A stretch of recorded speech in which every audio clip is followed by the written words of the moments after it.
Hello everyone, tonight's story is The Smartest Giant in Town by Julia Donaldson and Alex Scheffler. Here we go. George was a giant, the scruffiest giant in town. He always wore the same pair of old brown sandals and the same old patched up gown. I wish I wasn't the scruffiest giant in town, he said sadly. But one day, George noticed a new shop. It was full of smart clothes, so he bought a smart shirt, a smart pair of trousers, a smart belt, a smart stripy tie, some smart socks with diamonds up the sides, and a pair of smart shiny shoes. Now I'm the smartest giant in town, he said proudly. George left his old clothes behind in the shop. He was about to go home when he heard a sound. On the pavement stood a giraffe who was sniffing sadly. "What's the matter?" asked George. "It's my neck," said the giraffe. "It's so very long and so very cold. I wish I had a long warm scarf." "Cheer up," said George, and he took off his stripy tie. "It didn't match my socks anyway," he said, as he wound it round and round the giraffe's neck. It made a wonderful scarf. "Thank you," said the giraffe. As George strode towards home, he sang to himself. "My tie is a scarf for a cold giraffe, but look at me up and down. I'm the smartest giant in town." George came to a river. On a boat stood a goat who was bleating loudly. "What's the matter?" asked George. "It's my sail," said the goat. "It blew away in a storm.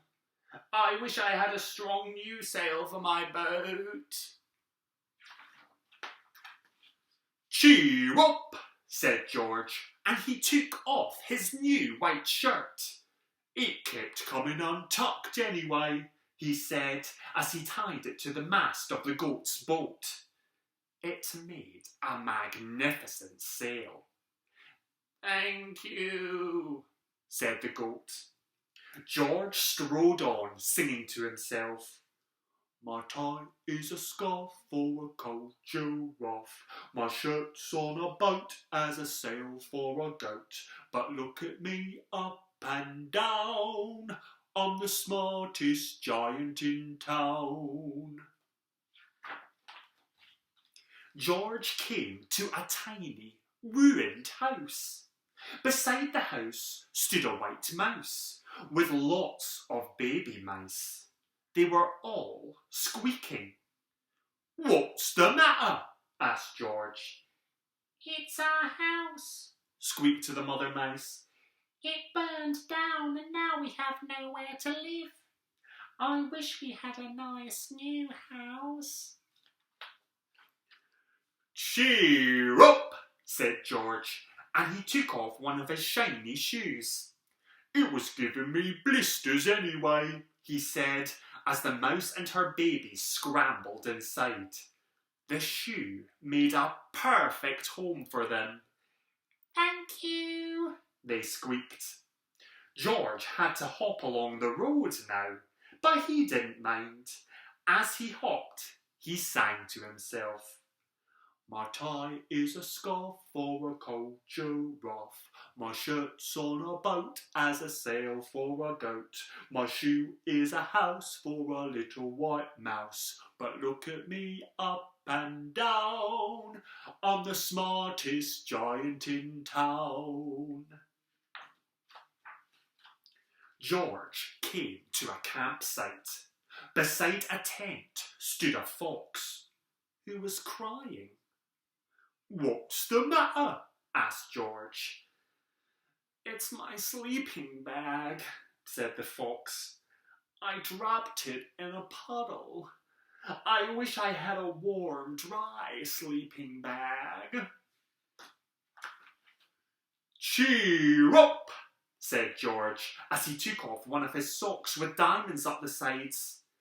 "It was tickling my toes anyway," he said, as the fox snuggled into it. It made a very fine sleeping bag. "Thank you," said the fox. George hopped on, singing to himself. My tie is a scarf for a cold giraffe. My shirt's on a boat as a sail for a goat. My shoe is a house for a little white mouse. One of my socks is a bed for a fox. But look at me up and down. I'm the smartest giant in town. George came to a big, squelchy bog. Beside the bog stood a dog who was howling. "What's the matter?" asked George. "It's this bog," said the dog. "I need to get across, but I keep getting stuck in the mud. I wish there was a safe, dry path." "Cheer up," said George, and he took off his smart new belt. "It was squashing my tummy anyway," he said, as he laid it down over the bog. It made an excellent path. "Thank you," said the dog. The wind started to blow, but George didn't mind.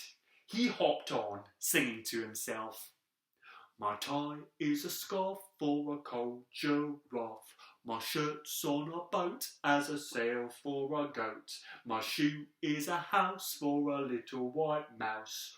One of my socks is a bed for a fox. My belt helped a dog who was crossing a bog. But my trousers are falling down.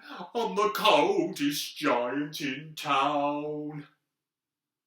Suddenly, George felt sad and shivery and not at all smart.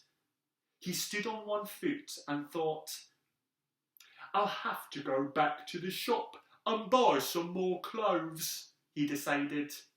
He turned round and hopped all the way back to the shop. But when he got there, it was closed. "Oh no!" cried George. He sank down onto the doorstep and a tear ran down his nose. He felt as sad as all the animals he had met on his way home. Then, out of the corner of his eye, he saw a bag with something familiar poking out of the top. George took a closer look. "My gown!" he yelled. "My dear old gown and sandals!" George put them on. They felt wonderfully comfortable. "I'm the cosiest giant in town," he cried, and he danced back home along the road. Outside his front door stood all the animals he had helped. They were carrying an enormous present. "Come on, George," they said. "Open it." George untied the ribbon. Inside was a beautiful gold paper crown and a card. "Look inside the card, George," said the animals. George put the crown on his head and opened the card.